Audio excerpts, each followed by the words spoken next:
క్రీస్తునందున్న ప్రియులకు ప్రేమతో వందనాలు తెలియజేయుచున్నాను. ఏప్రిల్ నెల 28వ తేదీ 2024. ఈరోజు దేవుడు మనకు చేస్తున్న వాగ్దానం ఏమిటనగా, కీర్తనల గ్రంథము 107వ కీర్తన 13, 14 చరణాలు.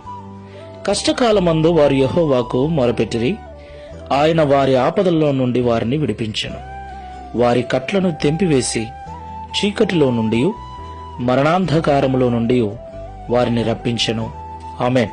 నా ప్రియమైన సహోదరి సహోదరులారా, ఇశ్రాయేలు ప్రజలు ఐగుప్తులో అనుభవించిన బానిసత్వం ఎంతో భయంకరమైనది.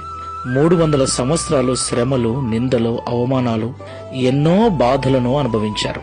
వాటన్నిటిని తట్టుకోలేక, భరించలేక దేవుడు విడిపించున్నట్లుగా దేవునికి ఎన్నో మార్లు మొరపెట్టారు. దేవుడు వారి మొర విన్నాడు. వారికి కలిగి ఉన్నటువంటి ఆ భయంకరమైన పరిస్థితి నుంచి వారిని విడిపించాడు. చీకటి కట్లన్నీ తెంచివేశాడు. అక్కడ అనుభవిస్తున్న ప్రతి శ్రమ నుండి విడుదల కలిగించి శ్రేష్టమైన పాలుతెన్నులు ప్రవహించు దేశంలోకి నడిపించాడు. దేవునికి మహిమ కలుగును గాక.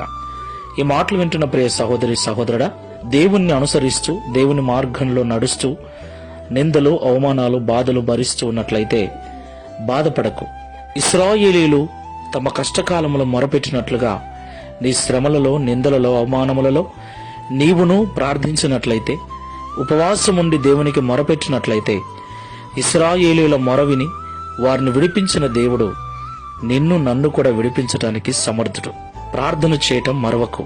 దేవునికి ఎల్లవెల్లలా మొరపెడుతూ దేవుని ద్వారా ఆశీర్వదించబడుతూ దేవునికి సాక్షులముగా జీవిద్దాం. ప్రార్థన చేసుకుందాం. పరిశుద్ధుడా, ప్రేమగల తండ్రి, మీకు స్తోత్రాలు నాయన. ఇంతవరకు మాతో మీరు మాట్లాడిన ప్రతి మాటను బట్టి వందనాలు చెల్లిస్తున్నాం. అవును తండ్రి, 300 సంవత్సరాలు ఇశ్రాయేలు ప్రజలు భయంకరమైన శ్రమలు, నిందల, అవమానాలు భరించారు. సరిగ్గా తినటానికి తిండి లేక, కట్టుకోవటానికి బట్టలు లేక వెట్టి చాకరిని చేశారు. ఎన్నో బాధలు అనుభవించారు. వారి బాధ భరించలేనంత ఎక్కువై ఆ బాధ నుండి విడిపించమని నీకు మొరపెట్టినప్పుడు వారి మొర విని వారిని శ్రమ నుండి విడిపించి బాధను తొలగించి శ్రేష్టమైన దేశంలోనికి నడిపించిన దేవుడవు. అలాగే మేము కూడా మా శ్రమలలో, మా బాధలలో నీకు మొరపెట్టినప్పుడు వారి వలె మమ్మల్ని విడిపించి సంతోషము చేత నింపుతావని మాతో మాట్లాడారు.